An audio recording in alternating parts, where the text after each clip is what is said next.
Hi guys, you are watching CS Atul classes. देखो, हम लोगों ने सैलरी वाला चैप्टर स्टार्ट किया हुआ था। उसमें हम लोग रिटायरमेंट बेनिफिट्स डिस्कस कर रहे थे। रिटायरमेंट बेनिफिट्स में हम लोग gratuity, leave encashment and pension, ये तीनों चीज़ें हम लोग डिस्कस कर चुके थे। आज हम लोग इनसे रिलेटेड एक फुल फ्लेज्ड क्वेश्चन डिस्कस कर रहे हैं, जिसमें तीनों चीज़ों को एक साथ इंक्लूड करेंगे। मीन्स ग्रेच्युटी भी, लीव एनकैशमेंट भी एंड पेंशन भी, राइट। चलो, तो एक फुल फ्लैश क्वेश्चन डिस्कस करते हैं जी, जिसमें तीनों रिटायरमेंट बेनिफिट को इंक्लूड करेंगे। तो देखो भाई, एक फुल फ्लैश क्वेश्चन डिस्कस कर रहे हैं रिटायरमेंट बेनिफिट से रिलेटेड, जिसमें ग्रेच्युटी, लीव एनकैशमेंट और पेंशन तीनों की बात करेंगे। तो देखो, क्वेश्चन क्या है। सबसे पहली चीज़, बेसिक सैलरी आपको दी हुई है 25,000 पर मंथ की, और ये जो सैलरी है ऑन डेट ऑफ रिटायरमेंट बताया है इन्होंने। डेट ऑफ रिटायरमेंट इज 15 जन 2020। और साथ में क्वेश्चन में ये भी बोला हुआ है कि आपकी सैलरी में भी इंक्रीमेंट हुआ था 1 जुलाई 2019 को। कितना? 5,000 पर मंथ के हिसाब से। आपको DA भी मिलता है 40% ऑफ सैलरी, जिसका 40% अंडर रिटायरमेंट बेनिफिट है। इट मीन्स जो 60% बचा वो नॉट अंडर रिटायरमेंट बेनिफिट है, राइट। ग्रेच्युटी कितना मिला आपको? 12 लाख रुपये। लीव एनकैशमेंट 350 डेज के लिए मिला 3.5 लाख रुपये। इट मीन्स 350 डेज का जो लीव एनकैशमेंट मिला, इसका मतलब क्या हुआ? ये 350 डेज की जो लीव्स हैं वो अवेल्ड हैं, अनअवेल्ड हैं। ये 350 डेज की जो लीव्स हैं ये अनअवेल्ड हैं, तभी तो पैसा मिला आपको। पैसा और छुट्टियां दोनों एक साथ थोड़ी मिलती हैं। और कंपनी आपको कितनी लीव्स देती है पर ईयर? 42 डेज। पेंशन कितना मिला आपको? 10,000 पर मंथ के हिसाब से, और जिसका 60% ना आपने कम्यूट करा लिया। किस डेट से? 1 मार्च से। तो इट मीन्स जनवरी और फरवरी। जनवरी का आधा महीना, फरवरी का पूरा महीना, ये पेंशन तो आपकी अनकम्यूटेड है ही है पूरी। और 1 मार्च को भी देखो 60% कम्यूट कराया। इट मीन्स 40% अभी भी अनकम्यूटेड छोड़ा हुआ है उन्होंने। समझ गए ना बात मेरी? चलो जी, क्वेश्चन सोल्व करते हैं अभी। ये सबसे ऊपर तो देखो हेडिंग डाल देंगे हम लोग।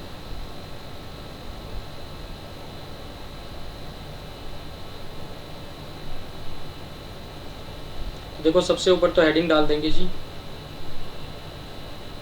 Computation of gross salary of mister X. फिर नीचे लिखेंगे आप for the relevant assessment year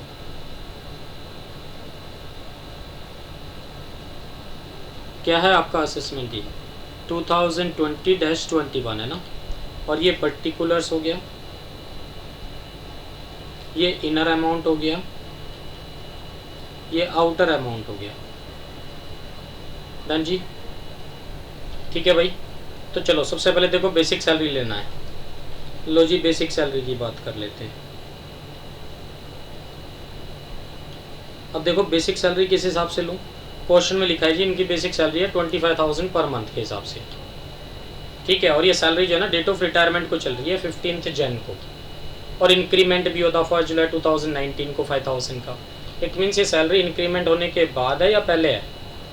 ये इंक्रीमेंट होने के बाद की सैलरी है, ठीक। तो कैलकुलेशन कैसे करूँ? देखो, इसका वर्किंग नोट बना देता हूँ मैं नीचे।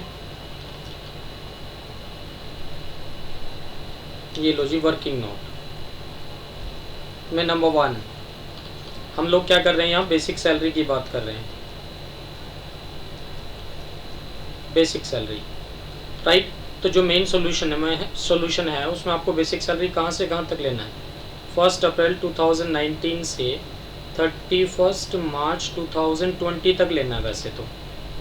डन। बट इससे पहले ही आपका रिटायरमेंट हो गया था।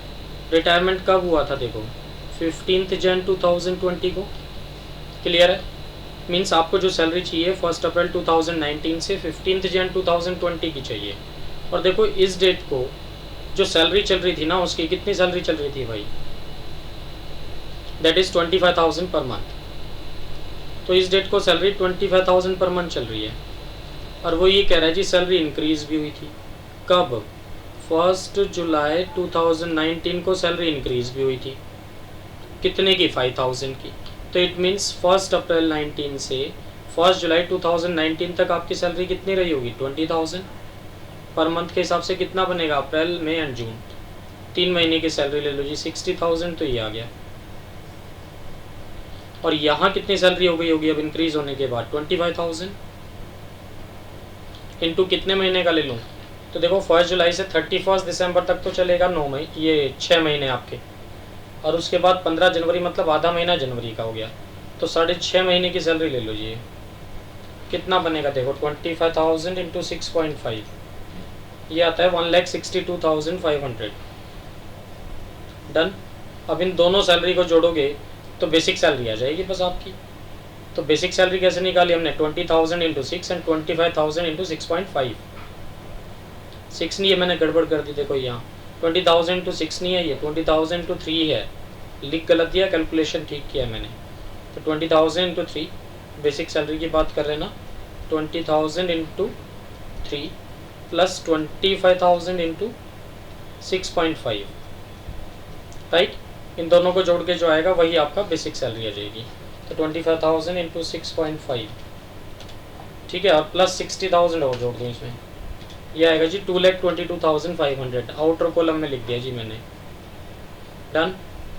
चलो इसके बाद इन्हें क्या मिलता है, डियरनेस अलाउंस। ठीक है जी, देखो डीए की बात करते हैं। तो डीए कितना मिलता है आपको, 40% ऑफ सैलरी, और उस 40 का 40% अंडर रिटायरमेंट बेनिफिट है। तो हम दोनों को अलग अलग करके लिखते हैं ना, तो पहले क्या लिखूँ मैं, डीए अंडर रिटायरमेंट बेनिफिट भाई,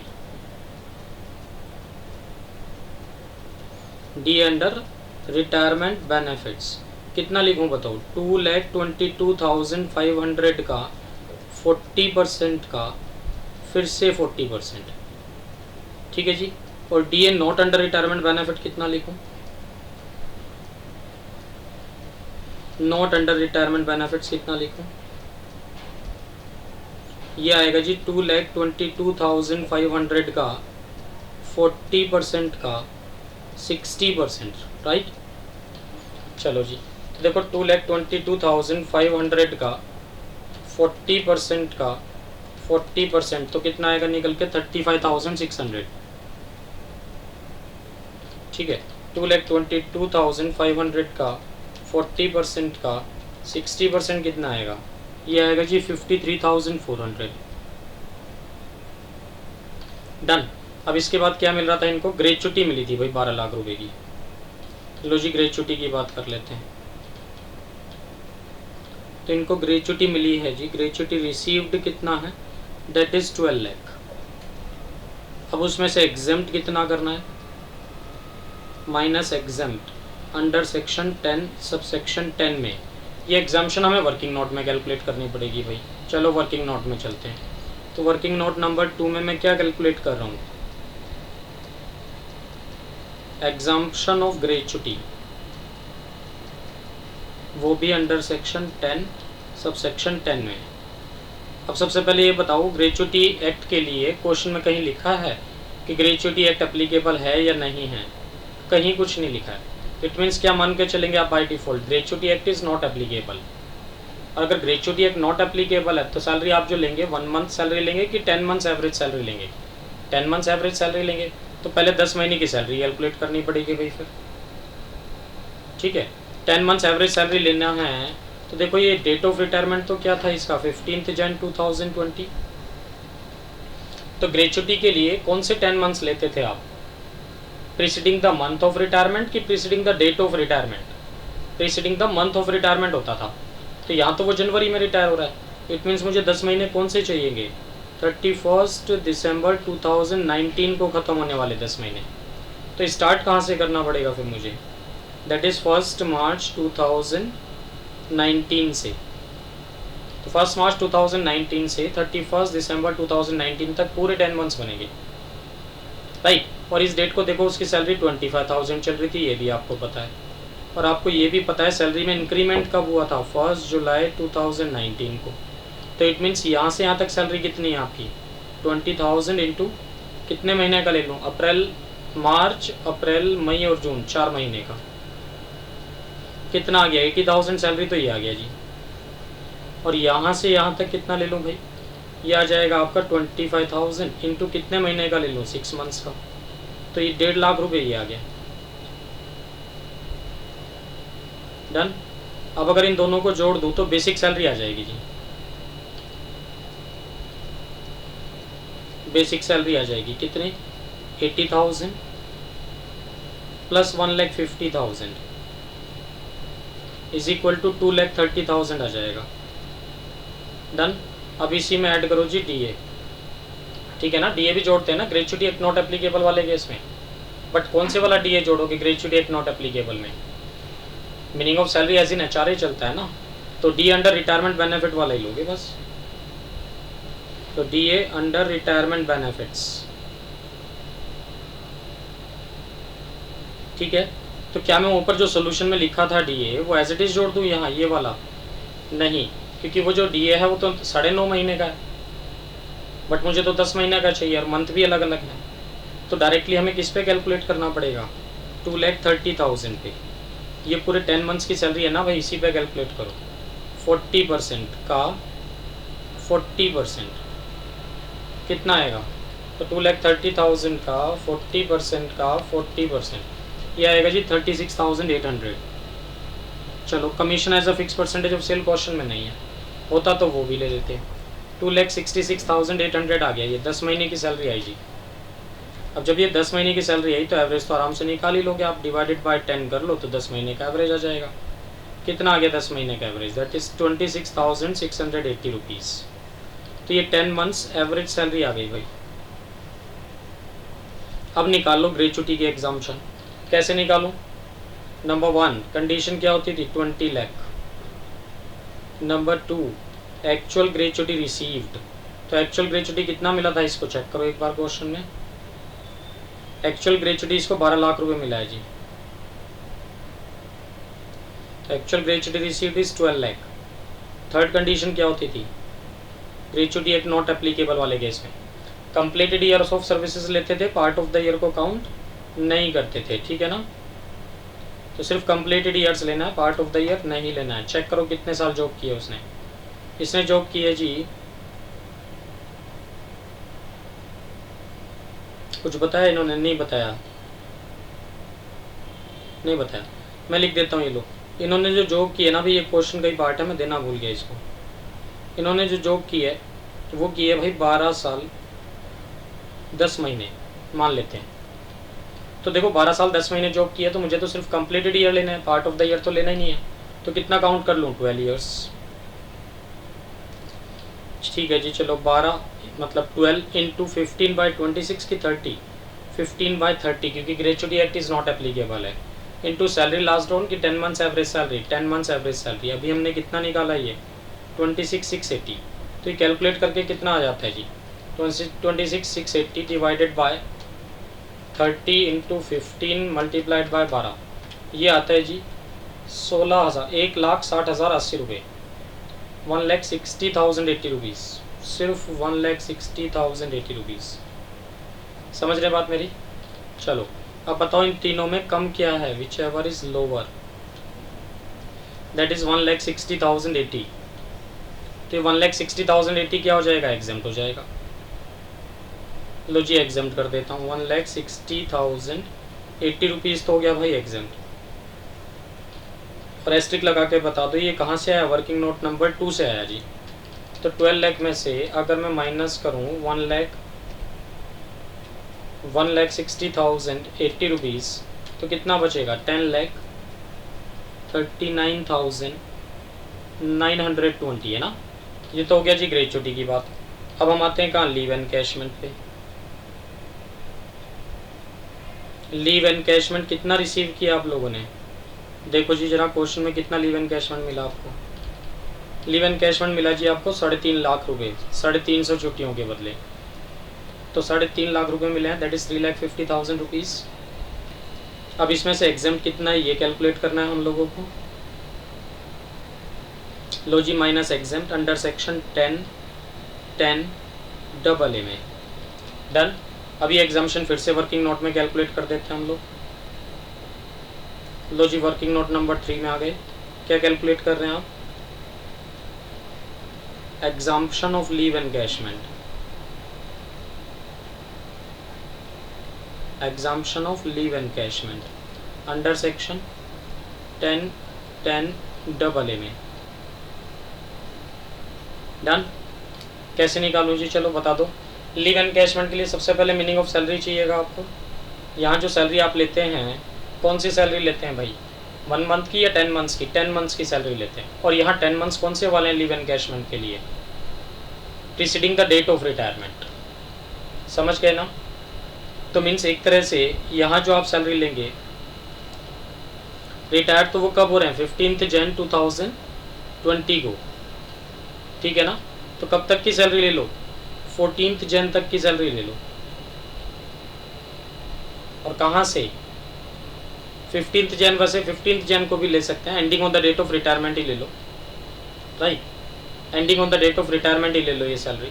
तो 15 जन को रिटायर होने वाले 10 महीने चाहिए, तो शुरू कहाँ से करोगे आप, 16 मार्च से। 16 मार्च 2000 कितना ले लो, 19 से, ठीक है? और इस डेट को सैलरी कितना चल रहा था, 25,000। और ये भी आपको बताया कि बीच में सैलरी इंक्रीज भी हुई थी भाई, कब, 1 जुलाई 2019 को 5,000 का इंक्रीमेंट हुआ था।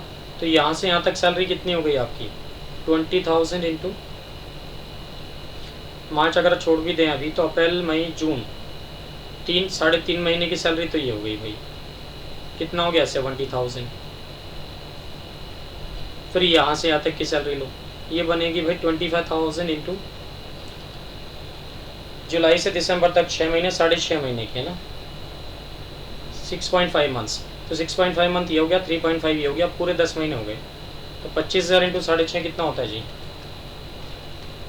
ये होता है आपका 162,500।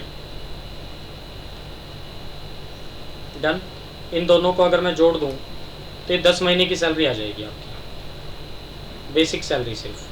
तो सैलरी कितना हो गया ये आएगा आपका 2,32,500, 70,000 प्लस 162, है ना, ठीक है? अब इसी में डीए भी जोड़ो भाई। कौन से वाला डीए जोड़ूँ, अंडर रिटायरमेंट बेनिफिट्स वाला। डन। तो इसी पे कैलकुलेट कर लो, 2,32,500 का 40% का, फिर से 40% कितना आया, ये आता है जी 232,500 का 40% का, फिर से 40%, ये आएगा जी 37,200, 37,200, है ना? चलो जी, सैलरी भी हो गया, डीए भी हो गया। अब उसके बाद commission as a fix percentage of sale तो है नहीं, वरना वो भी जोड़ देते आप, प्लस 232,500, है ना, ये आता है जी 2,69,700। ये आपकी सैलरी आ गई 10 महीने की। अगर एवरेज चाहिए तो डिवाइडेड बाय 10 कर लो, कितना आ जाएगा, 26,970 की सैलरी आ जाएगी ये। डन। चलो जी, अब एग्जाम्शन कैलकुलेट कर देते हैं, वो 4 कंडीशंस लगा देते हैं। फिर सबसे पहली कंडीशन क्या होती थी लीव एनकैशमेंट के लिए, ₹3 लाख, जो कि limit specified by central government है। नंबर 2 क्या होता था, एक्चुअल लीव एनकैशमेंट रिसीव्ड। तो चेक करो एक्चुअल में आपको लीव एनकैशमेंट मिला कितना है भाई, क्वेश्चन में ये मिला है जी 3.5 लाख रुपए। कितना मिला है, 3,50,000। थर्ड क्या देखते थे आप लोग, 10 मंथ सैलरी, है ना, 10 मंथ सैलरी कितनी बनती है, 10 मंथ सैलरी दैट इज 269,700। और फोर्थ कंडीशन क्या होती थी, cash equivalent to unavailed leave. Cash equivalent to unavailed leave वो कैसे निकालते हैं, सबसे पहले कंप्लीटेड ईयर ऑफ सर्विस लेते हैं। तो कंप्लीटेड ईयर ऑफ सर्विस कितने थे हमारे यहाँ, ये थे जी आपके 12 साल ये रहे, ठीक है? 10 महीने तो छोड़ दो, पार्ट ऑफ द ईयर लेना ही नहीं है। और कंपनी आपको 1 साल में 42 छुट्टियाँ देती थी, 42 डेज लीव्स। चलो ठीक है, डन जी। चलो, तो कितने साल जॉब की इन्होंने, 12 साल, मल्टीप्लाइड बाय कंपनीज एक्ट के पॉइंट ऑफ व्यू से तो 30 डेज की फिक्स्ड एग्जाम्पशन देते हैं हम आपको। तो आईटी एक्ट के पॉइंट ऑफ व्यू से 360 छुट्टियाँ बनती हैं भाई, 360 लीव्स तो बनती हैं। अब चेक करो कि ऑलरेडी ले कितनी चुका है। अब देखो क्या था कि कंपनी जो आपको छुट्टियां देती है ना, कंपनी के पॉइंट ऑफ व्यू से अगर मैं देखूं तो कंपनी भाई 1 साल में 42 छुट्टियां दे रही थी और आपने 12 साल काम किया है, तो 12 इंटू 42 ये बनता है जी 504 छुट्टियां बनती हैं, 504 लीव्स एंटाइटल्ड हैं। किसके पॉइंट ऑफ व्यू से, आईटी एक्ट कंपनी के पॉइंट ऑफ व्यू से, है ना। इसमें से 350 छुट्टियों के आपको पैसे मिले थे, तो वो वाली लीव्स अवेल्ड हैं, अनअवेल्ड हैं, अनअवेल्ड हैं जी। तो इसका मतलब फिर अवेल्ड कितनी है भाई, 504 में से माइनस करो 350 इज इक्वल टू 154 बनता है। इट मीन्स ये लीव्स अवेल्ड हैं, ये लीव्स क्या हैं, अवेल्ड हैं। तो 154 लीव्स वो ऑलरेडी ले चुका है, तो बस ठीक है 360 बनती हैं भाई, जिसमें से 154 तो वो ले चुका है। ठीक है, तो अनअवेल्ड कितनी है, 360 माइनस 154, ये आता है जी 206 छुट्टियों के पैसे मिलने चाहिए इसको।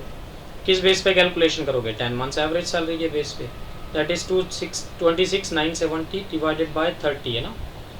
तो 26,970 जो सैलरी है वो एक महीने की है, डिवाइडेड बाय 30 करोगे तो एक दिन की सैलरी आ जाएगी, मल्टीप्लाइड बाय 206 करोगे तो 206 दिन की सैलरी निकल आएगी। तो निकाल लो जी, 206 डिवाइडेड बाय 30 मल्टीप्लाइड बाय 26,970, ये आता है जी आपका 185 194 185 194, समझ गए। अब देख लो भाई इन चारों में कम क्या है, इन चारों में कम क्या है, विच एवर इज लोअर क्या है, दैट इज 1,85,194, यही एग्जाम्प्ट हो जाएगा बस। तो लीव एनकैशमेंट कितना एग्जाम्प्ट हो गया, 185 194 एग्जाम्प्ट हो गया 1,85,194। डन। चलो तो मैं क्या करूं, 3.5 लाख में से माइनस करूं कितना, 185 194, कितना बचेगा 164 806। तो ये लीव एनकैशमेंट एक्सेबल हो गया। अब चलो जी पेंशन की भी बात कर लेते हैं भाई, फिर लास्ट रिटायरमेंट बेनिफिट है ना, तो पेंशन की भी बात कर लेते हैं।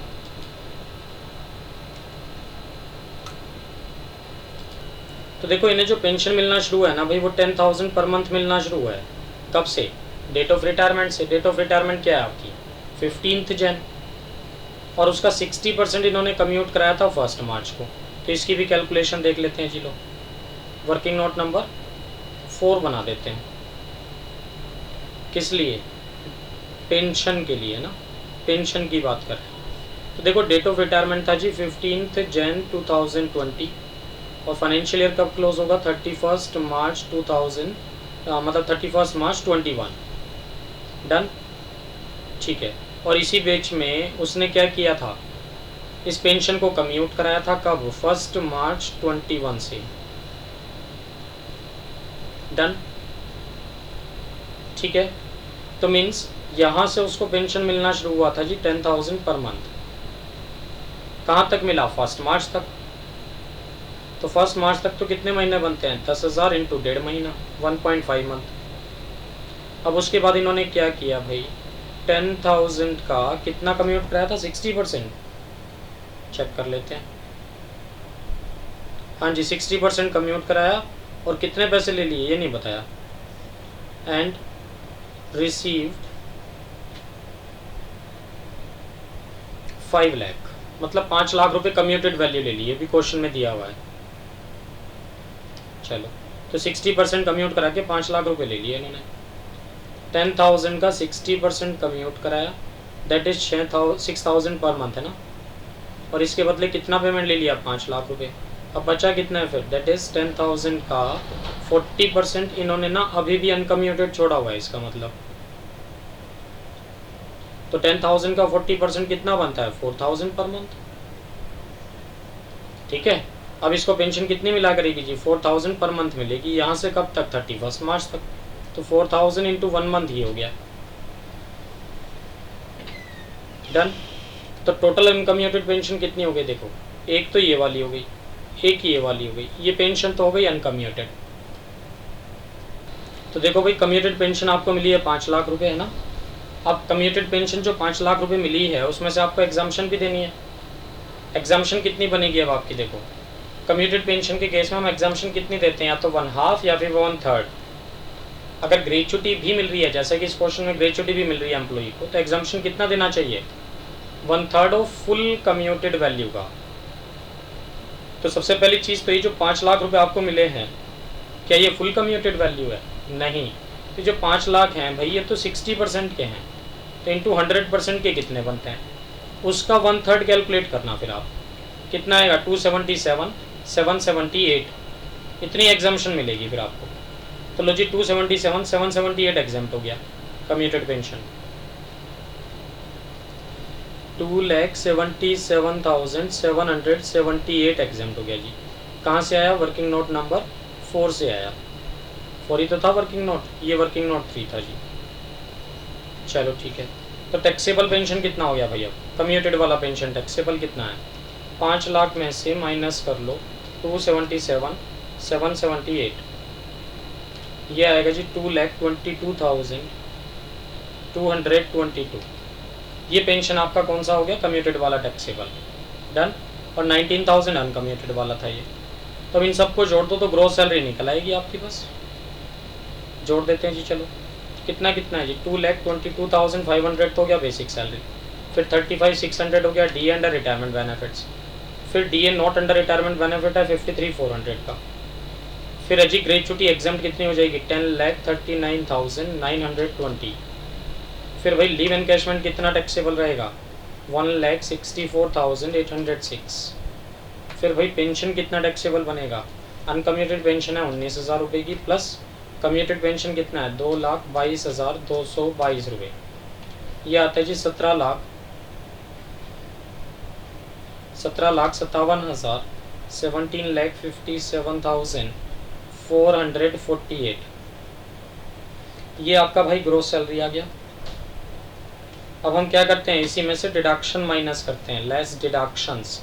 कौन सी डिडक्शन है? वो 3 डिडक्शन होती है ना। कौन कौन सी? नंबर 1, एक तो स्टैंडर्ड डिडक्शन मिलेगी 50,000 की, दूसरा एंटरटेनमेंट अलाउंस, तीसरा प्रोफेशनल टैक्स। तो अब ये डिडक्शन हमने पढ़ी नहीं, इसलिए मैं यहाँ बता भी नहीं रहा हूँ आपको। तो ये टोटल डिडक्शन मिला के, तीनों डिडक्शन मिला के माइनस करोगे अगर, तो बैलेंस क्या बचता है? That is called taxable salary. Taxable salary पूछे तो ये बताना है, ग्रोस सैलरी पूछे तो ये बताना है। डन। तो ये था जी फुल फ्लैश क्वेश्चन। किससे related? Gratuity, retirement gratuity, leave encashment and pension से रिलेटेड, तीनों से रिलेटेड एक फुल फ्लैश क्वेश्चन मैंने आपको यहाँ बता दिया। डन। अब नेक्स्ट क्लास में हम लोग रिटायरमेंट बेनिफिट्स के रेजिडोरी प्रोविजंस डिस्कस करेंगे। ठीक है जी। ये वीडियो आपको पसंद आया हो तो लाइक करें और हमारे channel CS Atul Jain classes को सब्सक्राइब करें। Thanks for watching CS Atul Jain classes.